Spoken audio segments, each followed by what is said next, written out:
Ever since I started playing Ravenswatch and began clashing with nightmarish creatures as a fairy tale hero, I find myself constantly wondering what other legends would be a great addition to this fairy tale roster. And while I will say that this is among some of the most solid roguelites that I've ever played, it isn't without its flaws. So today I want to talk about Ravenswatch, and I want to go a little bit deeper into what pulls you in as a player, what keeps you there, and what pushes you away. So when playing Ravenswatch, you will spawn on a randomly generated map and will begin to take on intense world events, NPC side quests, and big bad bosses as you attempt to make it through the hour-long epic playthrough. It's clear from the start that no matter how you choose to spend your time, you will always be accompanied by this really cool looking art style that complements this fairy tale lure so well. And it's this art style and this unique backstory that really catches your eye as a player and pulls you in.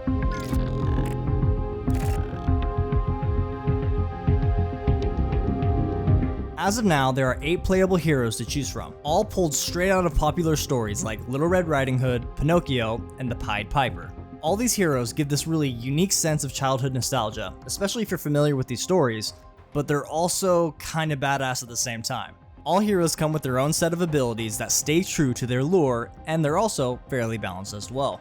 And really, it's the execution of these things that hook players in. The developers not only committed to this fairy tale foundation, but they also did extremely well in applying it to every aspect of the game. From the characters to the world events and the presentation, it all really makes you feel like you're playing through an epic tale in a storybook.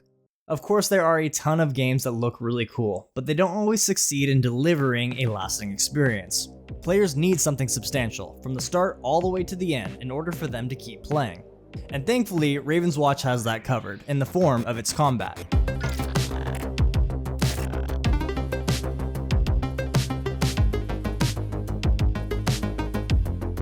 From each hero's unique abilities to enemies' diverse moveset, the combat in this game does a great job in keeping you on your toes. In each encounter, there will usually be a healthy mix of weaker enemies that constantly tick away at your health, along with bigger, more sluggish enemies that deal significant damage. As I said earlier, each hero will have their own abilities, with each moveset containing a basic attack along with a defensive skill and 3 additional unique abilities.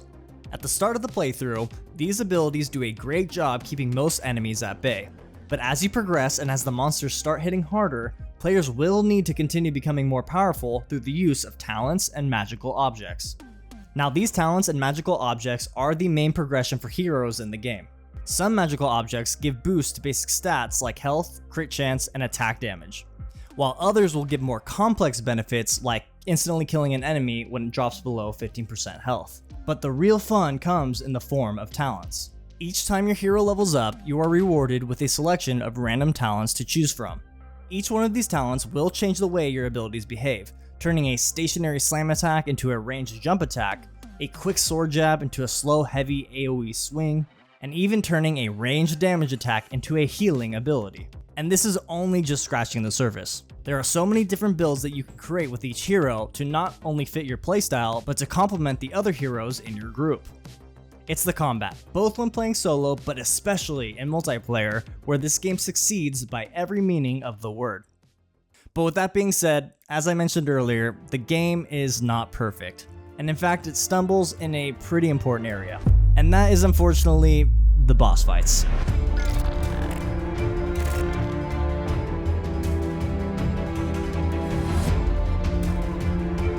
Yes, the climax of the game, when it's supposed to be firing at all cylinders, is actually one of its biggest weaknesses. At the end of the 3rd day in each chapter, players are summoned into a nightmare where the boss emerges. The fights are fairly challenging and the bosses have a ton of health, but as of now, all 3 bosses are really just missing that wow factor that you really want in a boss fight. They are all different variations of the same tentacle monster that is always accompanied by a basic stage and this dark, dull red filter. And once you learn these fights, there is absolutely no variation in between each playthrough. I understand what the devs are trying to go for here with this whole nightmare theme, but for a game that does so well in its art design and variation of gameplay, these boss fights just seem so lackluster. And don't get me wrong, these boss fights aren't the worst thing in the world, they just feel so misplaced for how good the rest of the game feels. But one thing is for certain, out of the 60+ minute playthrough, 50 of those minutes are absolutely filled with S-tier gameplay. From the heroes to the events and the atmosphere, it all works just so well. So don't let the disappointing boss fights discourage you from trying out Ravenswatch. Especially since it's currently still in early access, there is plenty of time for the developers to make some changes. And since the game is rising in popularity, I'm curious if you guys have tried it out yet. Is there something that you really like or dislike about the game? And if you haven't tried it out yet, what's holding you back? Let's talk about it in the comments. Anyways, that's it for today's video. As always, I appreciate you for sticking around, and thanks for watching.